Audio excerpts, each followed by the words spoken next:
Hello guys, welcome to current update. तो current update में आपका फिर से स्वागत है। तो आज के वीडियो पे हम देखेंगे फेज डायग्राम।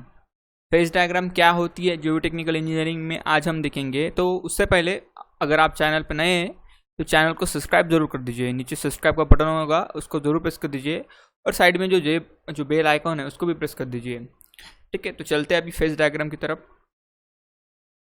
देखिए, जो सॉइल होती है क्या होती है, ये जो सॉइल होती है उसमें जनरली 3 फेजेस आते हैं। ठीक है, कौन से सॉइलिड, लिक्विड एंड गैसियस फेज। कौन से 3 फेजेस आते हैं? एक तो सॉलिड आता है, लिक्विड आता है और एक आता है गैसियस फेज। अभी ये ऑक्यूपाई कैसे करते हैं? एक सॉइल तो पूरी इस तरह से कंपोज होती है, सॉइल इस तरह से कंपोज होती है, तो इसमें डिफरेंट डिफरेंट पार्ट रहते हैं। मतलब सॉइल सॉलिड रह गया, लिक्विड रह गया, गैसेस रह गया। ठीक है, और एक में से हम इसको सेपरेट नहीं कर सकते। देखिए, फॉर एग्जांपल ये सॉइल है, ये जो लाइन है ये है वाटर की लाइन, ये है सॉलिड्स, और ये जो बीच में वैकेंट गैप है इसको क्या कहते हैं? अपन एयर कहते हैं। तो इस तरह सॉइल का स्ट्रक्चर रहता है। तो अगर इसको अब हम और एलाबोरेट करके देखेंगे तो इसमें क्या रहता है? फॉर एग्जाम्पल हम क्या करते हैं, इसको एयर को अलग कर देते हैं, वाटर को अलग कर देते हैं और सॉइल को अलग कर देते हैं। जो एयर है उसे हम क्या कहते हैं? Weight of air. Weight of air कितना रहता है? 0 रहता है। जो वाटर का वेट रहता है उसे हम क्या कहते हैं? Weight of water. इसको किससे डिनोट करते हैं? डब्ल्यू से। और वेट ऑफ जो सॉलिड है उसको हम क्या करते हैं? वेट ऑफ सॉलिड से क्या करते हैं? डिनोट करते हैं। और इन तीनों के एडिशन को क्या कहते हैं? Total weight. क्या कहते हैं इन तीनों के एडिशन को? Total weight. वैसे ही वॉल्यूम ऑफ एयर को हम कहते हैं वीए, वॉल्यूम ऑफ वाटर को क्या करते हैं? वीडब्ल्यू, और वॉल्यूम ऑफ सॉलिड को क्या कहते हैं हम? वीएस। अभी वॉल्यूम ऑफ वॉइड्स, इसको वीबी भी कहते हैं। वॉल्यूम ऑफ वॉइड्स किससे किससे बनेगा? Volume of air plus volume of water. इससे क्या बनेगा? Volume of voids. वॉइड्स मतलब उस वहाँ पे वैकेंट स्पेस है, वहाँ पे सॉलिड नहीं होगा, तो वॉल्यूम ऑफ वॉइड्स मतलब volume of air plus volume of water. उसके बाद में volume of air plus volume of water plus volume of solid, इसको क्या कहते हैं? उसको हम कहते हैं टोटल वॉल्यूम। ठीक है, क्या? Volume of air plus volume of water plus volume of solid, इसको क्या कहते हैं हम अपन? टोटल सॉइल वॉल्यूम कहते हैं। ठीक है, तो अभी हम क्या करते हैं, इसकी डिफरेंट डिफरेंट कंडीशन अलग कर देते हैं। देखिए इस तरह। अभी हमने ये जो डायग्रामेटिक रिप्रेजेंटेशन देखा उसको क्या कहते हैं? सबसे पहले उसको कहते हैं फेज डायग्राम, या फिर उसको हम क्या कहते हैं? ब्लॉक डायग्राम भी कहते हैं। ठीक है, हमने जो अभी ये डायग्रामेटिक रिप्रेजेंटेशन देखा उसको क्या कहते हैं हम? फेज डायग्राम भी कहते हैं, या फिर उसको हम ब्लॉक डायग्राम भी कर सकते हैं। अभी ये जो 3 फेज डायग्राम है ये जो अप्लीकेबल करता है पार्शली सैचुरेटेड सॉइल को। अभी 3 टाइप होते हैं। एक तो होता है ड्राई सॉइल, सेकंड होता है सैचुरेटेड सॉइल, और थर्ड होता है partially saturated soil. Dry soil मतलब इसमें वाटर का कंटेंट 0 है टोटली। ठीक है, सैचुरेटेड सॉइल इसमें वाटर का कंटेंट 100% रहता है। और ये जो पार्शियली सैचुरेटेड सॉइल है इसमें क्या रहता है कि सॉइल में वाटर का कंटेंट 50-50% रहता है और 50% सॉइल ड्राई रहती है, तो इसे क्या कहते हैं हम? Partially saturated soil. तो ये जो 3 फेज डायग्राम सिस्टम है ये क्या है? ये अप्लीकेबल करती है सिर्फ पार्शियली सैचुरेटेड सॉइल को, मतलब इस तरह से। ठीक है,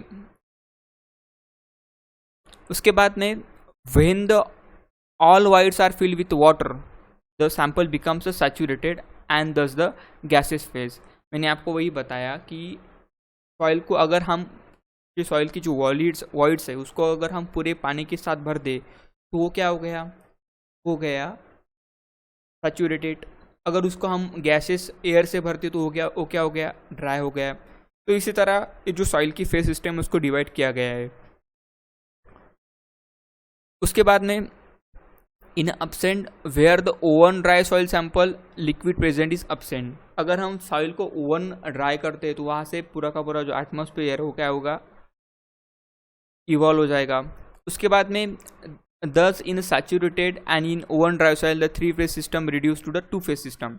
देखिए, एक सैचुरेटेड सिस्टम और ये जो ड्राई सॉइल्स है, इसमें ये जो डायग्राम है ये 3-फेज डायग्राम नहीं रहती है, ये यहाँ पे 2-फेज डायग्राम हो जाती है. क्या हो जाती है? 2-फेज डायग्राम. अगर पार्शली सैचुरेटेड रही तो वहाँ पे ये हो जाएगी 3-फेज डायग्राम. अगर ये जो सैचुरेटेड रही ये हो जाएगी 2-फेज डायग्राम, और ड्राई जो रही तो भी 2-फेज डायग्राम हो जाएगी. देखिए, ये है फुल्ली सैचुरेटेड सॉइल की डायग्राम. फुल्ली सैचुरेटेड सॉइल में सिर्फ वाटर और सॉलिड सॉइल ही रहेंगी. सॉलिड सॉइल और वाटर ही रहेगा, इसमें एयर का नामो निशान नहीं रहेगा. तो अगर हम partially saturated fully saturated soil की बात कर रहे हैं तो इसकी जो वैल्यू रहती है इसकी वो क्या रहती है? 1 रहती है. ड्राई सॉइल के लिए क्या रहती है? 0 रहती है. और पार्शली सैचुरेटेड के लिए क्या रहती है? ये वाली वैल्यू रहती है. देखिए, अगर हम वेट ऑफ वाटर कंसिडर करें तो वेट ऑफ वाटर क्या रहता है? 0 रहता है. और वेट ऑफ सॉलिड क्या है? वेट ऑफ सॉलिड है WS. ठीक है, इन दोनों की अगर हम एडिशन करें तो हमें क्या मिल जाता है? Total weight. वैसे ही वॉल्यूम ऑफ वाटर और वॉल्यूम ऑफ वाइड्स ये क्या रहता है? सेम रहता है. किसमें? फुल्ली सैचुरेटेड सॉइल में. फुल्ली सैचुरेटेड सॉइल में वॉल्यूम ऑफ वाइड्स और वॉल्यूम ऑफ वाटर क्या रहता है? सेम रहता है. और इसे क्या कहते हैं हम? इसे कहते हैं अपन वॉल्यूम ऑफ सॉलिड्स. ठीक है, ये जो सॉलिड वॉल्यूम हो गया, इसको क्या कहते हैं हम? Volume of solid. Volume of water plus volume of voids ये दोनों क्या रहते हैं? सेम रहते हैं फुल्ली सैचुरेटेड सॉइल में. ये ध्यान में रखना. मतलब वॉइड्स का वॉल्यूम और जो वाटर का वॉल्यूम वो क्या रहेगा? सेम रहेगा फुल्ली सैचुरेटेड सॉइल में. अगर हम ड्राई सॉइल की बात करें तो ड्राई सॉइल में टोटली वाटर ऑब्सेंट रहता है. इसमें सिर्फ एयर और सॉइल सॉलिड प्रेजेंट रहता है. अगर हमें सॉलिड सॉइल का वेट निकालना है तो हम उसको डिनोट करते हैं WS से. और वेट ऑफ एयर तो इसमें कुछ नहीं रहेगा, same like fully saturated soil. अगर हम इन दोनों की एडिशन करते हैं तो हमें क्या मिल जाता है? W मिल जाता है. सेम इसी तरह volume of voids is equals to volume of air रहेगा. यहाँ पे क्या था? Volume of voids is equals to volume of water था. लेकिन यहाँ पे वॉल्यूम ऑफ सॉलिड जैसा कि तैसा रहेगा VS. तो इससे क्या बन गया? Total volume. तो इसी तरह से ये जो 3-फेज डायग्राम सिस्टम है वो क्या करते हैं? वर्क करते हैं. आपको इसमें याद क्या रखना है कि जो 3-फेज डायग्राम सिस्टम रहता है वो पार्शियली सैचुरेटेड रहता है, और जो बाकी के दो बने फुल्ली सैचुरेटेड सॉइल और ओवर ड्राइड सॉइल वाले. तो फुल्ली सैचुरेटेड सॉइल में क्या रहता है कि पूरा का पूरा 100% वाटर प्रेजेंट रहता है. पार्शियली सैचुरेटेड में 50% वाटर प्रेजेंट रहता है. और जो ड्राई सॉइल रहती है उसमें क्या रहता है कि वाटर टोटली एब्सेंट रहता है और सिर्फ एयर प्रेजेंट रहती है. तो ये रहा फेज डायग्राम का पूरा कंसेप्ट. तो होपफुली आपको समझ में आया होगा. तो अगर ये वीडियो आपको अच्छा लगा, हेल्पफुल लगा, तो नीचे सब्सक्राइब का बटन है, इसको जरूर प्रेस कर दीजिए. तो that's it for today. Have a good day. Bye bye.